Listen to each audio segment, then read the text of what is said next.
Не трамвайсың ба не ана? Бір жолмен жүретін ана. Көріп тұрсың ғой келе жатқанын. Зіркілдемей сөйлесең, түсіндің ба?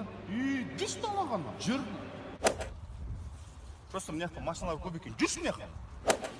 Мына жақта магазин ба, бір нәрсе. Жүрші мына жақта. Мына жақта походу тамақ ішіп жатыр ғой адамдар. Жүрші мына жақта. Мына жақта шу екен. Жүрші мына жақта. Мына жақта бір нәрсе шағып алатын жақта. Жүрші мына жақта. Мына жақта походу милициялар тұр. Жүрші мына жақта. Походу мына жақ суып кетті. Жүрші мына жақта. Тоқташ. Түн болды жұбар ғой, қараңғы, походу, қарында ашып кетті. Ой, жүрші мына жақта. Тәтті ма? Тәтті екен аға. Не үшін ерек жетіп алы? Сен ғой аренада. Трамвайсың ба маған деп. Тискен. Не будет соншама прикалываться етің? Кім прикалываться? Жүрші мына жақта. Жүр, конкретно жүрші. Жүр.